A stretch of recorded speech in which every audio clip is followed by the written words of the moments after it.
কাছে আমার বিচার, আমার দোষটা কি? যার এতটুকু হিতাহিত জ্ঞান নাই, নিজের অপরাধ বোধ জান না, এটা তো প্রধানমন্ত্রী হওয়ার কোনো যোগ্যতাই না।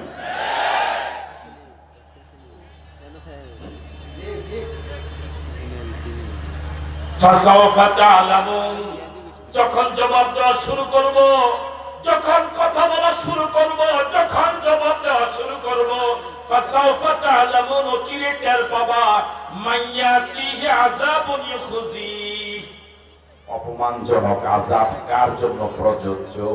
আল্লাহু আকবার। ফাসাউফা তা'লামুন মাইয়াতিহি, চিরে টের পাবে, মাইয়াতিহি আযাবুন ইউখজি, কার উপরে অপমানজনক শাস্তি আসবে। কেমন শাস্তি? অপমানজনক। কি শাস্তি? কথা বলে না কেন?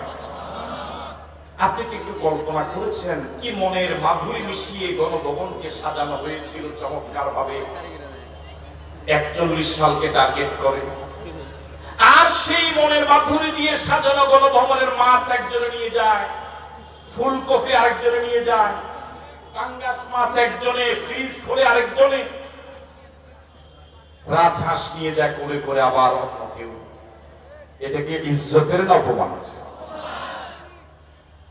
একটা দেশের প্রধানমন্ত্রী কতটা নির্লজ্জ, বেহায়া, দুঃসাহসী হলে পরে, নির্লজ্জ হলে পরে প্রতিদিন হাজার হাজার কি বলে বাংলাদেশের নাগরিক পাখির মতো গুলি করে মারা হচ্ছে, আর 5ই আগস্ট নিজের ভাইয়ের জন্মদিন পালন করার জন্য উৎসব করা হচ্ছে। সেদিন 16 আইটেমের রান্না করা হয়েছিল ভাইয়ের জন্মদিন পালন করার জন্য, মেহমানদেরকে দাওয়াতও দেওয়া হয়েছিল। ঠিক এমন সময়ে বাহিনীর প্রধান গিয়ে বলেন, সময় আর 45 মিনিট। মাইয়াতিহি আযাবুন ইউখজি, কার জন্য অপমানজনক শাস্তি আসবে, প্রযোজ্য হবে, প্রয়োগ হবে, এটা অচিরে জানতে পারবে। শুধু তাই নয়, ওয়ায়াহিল্লু আলাইহি আযাবুন মুকিম, অচিরে টের পাবে কাদের জন্য চিরস্থায়ী আযাব।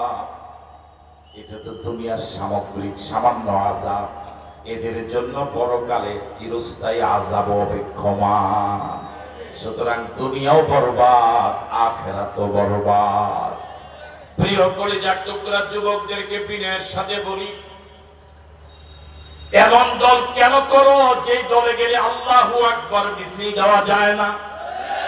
তুমি নামাজ পড়ো, আল্লাহু আকবার দিয়ে শুরু করো, রুকুতে যেতে আল্লাহু আকবার, সিজদা যেতে আল্লাহু আকবার, সিজদা থেকে মাথা উঠাতে আল্লাহু আকবার। একটু আগে তুমি আল্লাহু আকবার বলে নামাজ পড়েছিলে, নামাজ শেষে মিছিলে গেলে যে মিছিলে আল্লাহু আকবার বলা যায় না, বুঝতে হবে তোমার মিছিল আর এই নামাজের সাথে কোনো সম্পর্ক নাই। ঠিক আছে কথা?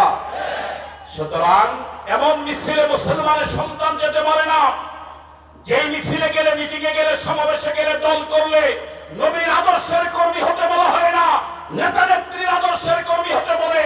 হয় সে নেতা মৃত অথবা জীবিত, হয়তো দেশে অথবা পলায়ন করা, এরকম যেই নেত্রী পলায়ন করে সে কারো আদর্শ হতে পারে না।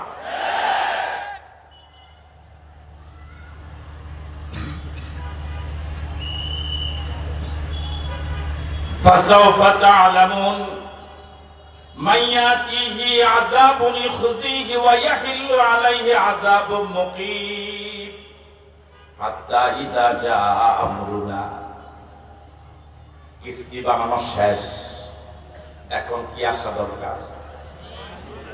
কথা বলে না কেন? হাত্তা ইযা জাআ আমরুনা, কিস্তি বানানো শেষ, আল্লাহর হুকুম এসে গেল। তিনি তো আমাদের এমন আল্লাহ, ওয়া ইযা আরাদা শাইআন আইয়াকুলা লাহু কুন ফায়াকুন ফাআলুন লিমা ইউরিদ। সব ক্ষমতার মালিক তিনি আল্লাহ। কিছু সৃষ্টি করতে শুধু এরাদা করলে, কোন বলার এরাদা করলে হয়ে যায়। সুবহানাল্লাহ।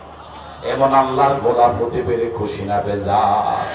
এই জন্য যত আওয়াজ দিয়া পারেন বলেন আলহামদুলিল্লাহ। আরো জোরে বলুন আলহামদুলিল্লাহ, আরেকবার বলুন আলহামদুলিল্লাহ। হাত্তা ইযা জা আমরুনা, আল্লাহর হুকুম এসে গেল। ওয়াফারাত তান্নুর, পৃথিবীর প্রতিটি উনুন, প্রতিটি ছিদ্র, প্রতিটি চুলা, সব প্রতিটি গর্ত ফেটে পানি বের হওয়া শুরু হলো। আল্লাহু আকবার।